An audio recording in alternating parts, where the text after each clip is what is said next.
Hi friends, welcome to Jo's kitchen. நீங்கள் இன்னும் நம்ம ஜோஸ் கிச்சன் சேனலை சப்ஸ்கிரைப் பண்ணலையா? சட்டன்னு சப்ஸ்கிரைப் பண்ணிவிட்டு லைக் பட்டனையும் ஹை பட்டனையும் தட்டி விட்டுட்டு வாங்க வீடியோக்குள்ளே போகலாம். நம்மளோட சமையலறையில் சாதாரணமாக இருக்கக்கூடிய ஒரு சின்ன தானியம் தாங்க பச்சைப்பயிறு. பச்சைப்பயிரை வாரத்துக்கு 3 இல்லைன்னா 4 முறை சாப்பிட்றதுனால உடலில் ஏற்படக்கூடிய ஆரோக்கிய மாற்றங்கள் என்னென்ன, யாரெல்லாம் சாப்பிடலாம், யாரெல்லாம் சாப்பிடக்கூடாது அப்படின்னு எல்லாத்தையும் தெளிவாக பார்க்க போகிறோம். இந்த ஒரு வீடியோ உங்களோட ஹெல்த்தையே சேஞ்ச் பண்ணலாம். ஸோ வீடியோவை ஸ்கிப் பண்ணாமல் பாருங்கள் ஃப்ரெண்ட்ஸ். உங்களுக்கு பச்சைப்பயிறு பிடிக்கும் அப்படின்னா ரெட் ஹார்ட் கமெண்ட் பண்ணுங்கள்.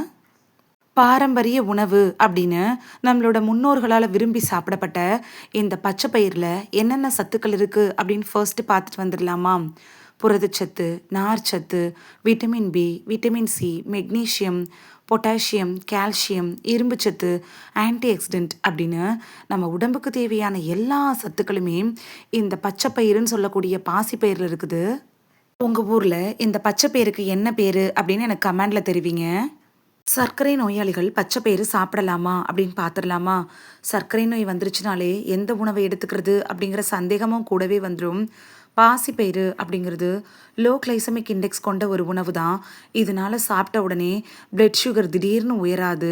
இதில் இருக்கக்கூடிய நார்ச்சத்து இருக்குல்ல, இது குளுக்கோஸ் மெதுவாக ரத்தத்தில் சேர்றதுக்கு உதவியாக இருக்கும். சர்க்கரை நோயாளிகள் சர்க்கரையை கட்டுக்குள் வச்சுருக்கிறதுக்கு பச்சைப்பயிறு எடுத்துக்கலாம்.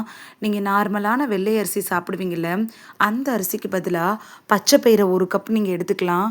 நைட்டு நீங்கள் பச்சைப்பயிரில் இட்லி, தோசை இது மாதிரி கூட செஞ்சு சாப்பிட்றப்ப சுகர் லெவலை கட்டுக்குள் வைக்கிறதுக்கு உதவும்.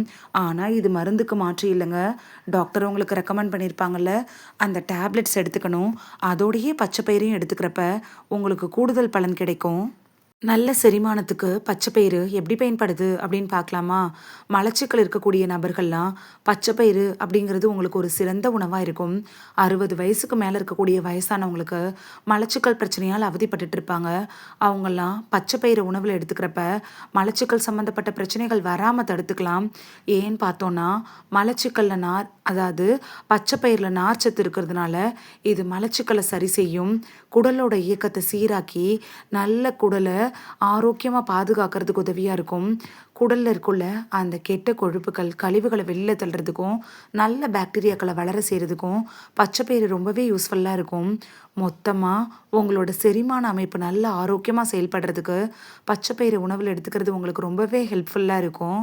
பச்சைப்பயிரை வாரத்துக்கு 2 முறை அப்படி இல்லைன்னா 3 முறையாவது எடுத்துக்கிறப்ப செரிமானம் சம்மந்தப்பட்ட பிரச்சனைகள் அப்படின்னு சொல்லக்கூடிய வயிறு உப்புசம், வாயு தொல்லை, மலச்சிக்கல் இதெல்லாம் வராமல் தடுத்துக்கலாம். உடல் எடையை கட்டுக்குள் வைக்கிறதுல பச்சைப்பயிறு எப்படி பயன்படுது அப்படின்னு பார்க்கலாமா? உடல் எடை அதிகரிப்பு அப்படின்னு சொல்லக்கூடிய ஒபிசிட்டி அப்படிங்கிறது இப்போல்லாம் அதிகமாக வந்துட்டுருக்கு. உடல் பருமன் அதிகமாக ஆயிடுச்சுன்னா என்ன ஆகும்னா, உடம்புல தேவையற்ற கலோரிகள் நிறைய கொழுப்புக்கள்லாம் சேர்ந்து பலவிதமான நோய்கள் வர்றதுக்கு அது காரணமாயிரும். முக்கியமாக மூட்டு வலி எதனால் வருது அப்படின்னு பார்த்தீங்கன்னா, உடல் பருமன் அதிகரிக்கிறப்ப அந்த வெயிட் எல்லாமே நடக்கிறப்ப மூட்டில் இறங்கி மூட்டு வலி கூடவே வர ஆரம்பிச்சிடும். உடல் எடையை கட்டுக்குள் வைக்கிறதுக்கு எவ்வளவோ டயட் இருக்கிறவங்க கூட உடல் எடை குறைக்க முடியலனா இந்த பாசிப்பயிறு உணவில் எடுத்துக்கிறது சூப்பராக இயற்கையான முறையில் உடல் எடையை குறைக்கிறதுக்கு ரொம்பவே உதவியாக இருக்கும். ஏன்னா இதில் அதிக அளவு புரோட்டீன் இருக்குது, அதே போல் நார்ச்சத்து இருக்குது. இது 2 சத்துக்களும் என்ன பண்ணுன்னா ரொம்ப நேரம் பசி வராமல் தடுக்கும். தேவையில்லாமல் ஸ்நாக்ஸ் சாப்பிடணும் அப்படிங்கிற எண்ணத்தை குறைக்கும். இயற்கையான முறையில் ஈஸியான வழியில் கெட்ட கொழுப்புக்களை கரைச்சி உடல் எடையை குறைச்சிடும். பச்சைப்பயிறு எடுத்துக்கிறதோடையே தினைக்கும் 20லேருந்து 30 நிமிஷம் நடைபயிற்சி மேற்கொண்டிங்கன்னா உடல் எடை கட்டுக்கோப்பில் வரும். இதயத்தான் ஆரோக்கியமாக வச்சுருக்கிறதுல பச்சைப்பயிறு எப்படி பயன்படுது அப்படின்னு பார்க்கலாமா? இதயத்துக்கு முக்கியமான சத்துனா பொட்டாசியம் தான். அப்படிப்பட்ட பொட்டாசியம், மெக்னீஷியம், நார்ச்சத்துலாம் பாசிப்பயிரில் இருக்குங்க. இதயம் ஆரோக்கியமாக செயல்படணும்னா இந்த 3 சத்துக்களும் ரொம்பவே அவசியம். இது கெட்ட கொழுப்புக்களை குறைச்சிடும், நல்ல கொழுப்புக்களை தரும். அதாவது கொலஸ்ட்ராலை கட்டுக்குள் வைக்கிறதுக்கு இந்த பச்சைப்பயிறு அப்படிங்கிறது ரொம்பவே உதவியாக இருக்கிறதுனால இதயம் சம்மந்தப்பட்ட நோய்கள் வராமல் தடுத்து இதயத்தை பாதுகாக்கிறதுக்கு இது ரொம்பவே யூஸ்ஃபுல்லாக இருக்கும்.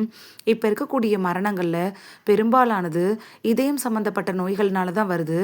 அப்படிப்பட்ட இதயத்தை பாதுகாக்கிறதுக்கு பச்சைப்பயிறு உங்களோட உணவில் எடுத்துக்கிறது ரொம்பவே யூஸ்ஃபுல்லாக இருக்கும். எலும்புகளோட ஆரோக்கியத்துக்கு பச்சை பயிறு எப்படி பயன்படுது அப்படின்னு பார்க்கலாமா? பச்சை பயிறுல மெக்னீசியம், கால்சியம், பாஸ்பரஸ்லாம் இருக்கு. இது எலும்புகள வலுப்படுத்துறதுக்கு பயன்படுது. வயதானவங்களுக்கு ரொம்ப முக்கியமான உணவுனா பச்சை பயிர சொல்லலாம். பெண்களுக்கு பச்சை பயிறு எப்படி பயன்படுது அப்படின்னு பார்க்கலாமா? பெண்களுக்கு போலேட் அப்படிங்கிற சத்து ரொம்ப ரொம்ப முக்கியங்க. அது பச்சை பயிறுல நிறையவே இருக்கு. கர்ப்பமாக திட்டமிடுறவங்க இப்பயிலேருந்தே பச்சை பயிறு எடுத்துக்கிறது உங்களுக்கு ரொம்பவே யூஸ்ஃபுல்லா இருக்கும். ரத்த சோகை வராம தடுக்கிறதுக்கும், நம்ம உடம்புக்கு தேவையான இரும்பு சத்து தர்றதுக்கும், பச்சை பயிறு அப்படிங்கிறது ரொம்பவே யூஸ்ஃபுல்லா இருக்கும். கர்ப்பிணிகளும் பச்சை பயிறு எடுத்துக்கலாம். இருந்தாலும் நீங்க டாக்டர கன்சல்ட் பண்ணிட்டு, அதுக்கப்புறம் எடுத்துக்கிறப்போ உங்களுக்கு ரெட்டிப்பு பலன் கிடைக்கும். தோல், முடியோட ஆரோக்கியத்துக்கு பச்சை பயிறு எப்படி பயன்படுது அப்படின்னு பார்க்கலாமா? இதில் புரதம், காப்பர், ஆன்டி ஆக்சிடென்ட்டுகள், விட்டமின் பி எல்லாமே இருக்கு. தோலோட செல்களை பாதுகாக்கிறதுக்கு பயன்படுது. அதே போல முடி வளர்ச்சியை ஊக்குவிக்கிறதுக்கும் இந்த சத்துக்கள் தான் தேவைப்படுது. அப்படிப்பட்ட சத்துக்கள் எல்லாமே இந்த பச்சை பயிரில் இருக்கு. இது ஸ்கின்னை நல்லா க்ளோவாக்கும். நீங்கள் எவ்வளவோ க்ரீம் எடுத்தும் உங்களுக்கு எந்த பலனும் கிடைக்கலனா, பச்சை பயிரை இன்டேக்காக எடுக்கிறப்ப உங்களுக்கு நல்ல பலன் கிடைக்க ஆரம்பிக்கும். இதை நீங்களே உணரலாம். ஹார்மோன் இம்பேலன்ஸ்னால வரக்கூடிய பிம்பிள்ஸ் வராமல் தடுக்கும். பிளாக் மார்க்ஸு, பிளாக் ஹெட்ஸு இதெல்லாம் வராமல் தடுக்கிறதுக்கு உதவியாக இருக்கும். முடியோட வேர் பகுதியிலேருந்து அடி நுனி பகுதி வரைக்கும் நல்லா ஸ்ட்ராங்காகவும் ஸ்ட்ரென்த்தனாகவும் மாற்றும். அது மட்டும் இல்லாமல் முடியோட அடிப்பகுதியில் இருக்கும்ல அந்த வெடிப்பு ஸ்ப்ளிட்டன்ஸை குறைக்கிறதுக்கும் பச்சை பயிரை உணவில் எடுத்துக்கிறது உங்களுக்கு ரொம்பவே யூஸ்ஃபுல்லாக இருக்கும். வாரத்துக்கு ஒரு முறையாவது பச்சை பயிரை ஹேர் மாஸ்க்காக அப்ளை பண்ணி நீங்கள் குளிக்கிறப்ப உங்களுக்கு கூடுதல் பலன் கிடைக்கும். நம்ம தாத்தா பாட்டி காலத்துலலாம் ஷாம்புக்கு பதிலாக இந்த பச்சை பயிரை தான் பயன்படுத்தி குளிச்சுட்டு வந்திருக்காங்க. அதனால தான் அவங்களோட தலைமுடி ஆரோக்கியமாகவும் இளநரை வராமலும் இருந்திருக்கு. நோய் எதிர்ப்பு சக்தியை அதிகரிக்க செய்கிறதுல முளைக்கட்டிய பச்சை பயிறு எப்படி பயன்படுது அப்படின்னு பார்க்கலாமா?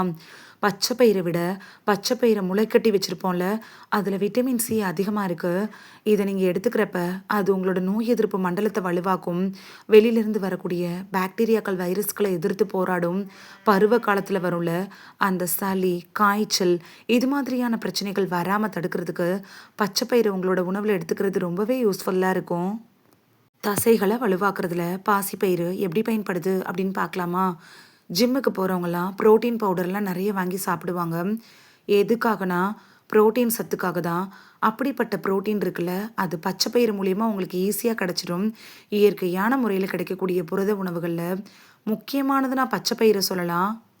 இது மசில்ஸை ஸ்ட்ரென்தன் பண்ணும். பாடியை நல்லா ஹெல்த்தியாக மெயின்டைன் பண்ணுறதுக்கு ரொம்பவே யூஸ்ஃபுல்லாக இருக்கும். 60 வயசுக்கு மேலே இருக்கக்கூடிய எல்லாருமே பச்சை பயிறு உணவில் எடுத்துக்கிறது ரொம்பவே யூஸ்ஃபுல்லாக இருக்கும். தசை இழப்பு நோய் அப்படின்னு சொல்லக்கூடிய சார்கோஃபினியாலாம் வராமல் தடுக்கிறதுக்கு உதவியாக இருக்கும். இவ்வளவு நேரம் பச்சை பயிறு சாப்பிட்றதுனால ஏற்படக்கூடிய நன்மைகள் பற்றி தான் பார்த்தோம். சரியான முறையில் எப்படி சாப்பிட்றது அப்படிங்கிறத பார்த்துடலாமா? நிறைய பேருக்கு பச்சை பயிரை எப்படி சாப்பிட்டா நல்ல பலன் கிடைக்கும் அப்படிங்கிற சந்தேகம் இருக்கும். அதுவும் இது உங்களுக்கு புரிய ஆரம்பிக்கும். முளைக்கட்டிய பச்சை பயிரை சாப்பிட்றது நல்லதா அப்படின்னு எல்லாருக்கும் ஒரு டவுட் இருக்கும். அது ரொம்பவும் ஆரோக்கியமானதும் கூட. சரியான முறையில் நீங்கள் முளைக்கட்டை வச்சு சாப்பிடணும். ஏன்னா முளைக்கட்டை வச்சு சாப்பிட்றப்ப அதில் விட்டமின் சி, ஆன்டி ஆக்சிடென்ட்டுகள், என்சைம்கள் அப்படின்னு எல்லாமே அதிகமாக இருக்குது. இப்படி நீங்கள் சாப்பிட்றப்ப செரிமானமும் ஈஸியாகும். சுத்தமாக தயாரித்து நீங்கள் சாப்பிடணும். அதுதான் இது முக்கியமான பாயிண்ட்டே. பச்சை பயிரை நார்மலாக எப்படி சாப்பிடலாம் அப்படின்னா, ஒன்று வேக வச்சு சாப்பிடலாம். அப்படி இல்லைன்னா பச்சை பயிறு கஞ்சி, பச்சை பயிறு அடை, தோசை, சாலட்டு, ஸ்ப்ரவுட்ஸு, கூட்டு, பாயாசம் இது மாதிரி டிஃப்ரெண்ட்டாக செஞ்சு சாப்பிடலாம். பச்சை பயிறு எடுத்துக்கிறப்ப உடல் சூடு குறைய ஆரம்பிக்கும். முக்கியமாக கோடை காலங்களில் வெயில் அதிகமாக இருக்க டைமில் நீங்கள் பச்சை பயிரை கஞ்சி எடுத்துக்கிறப்ப அது உடம்பை குளிர்ச்சியாக்கும். யாரெல்லாம் பச்சை பயிறு எடுக்கிறப்ப கவனமாக இருக்கணும் அப்படின்னு பார்க்கலாமா?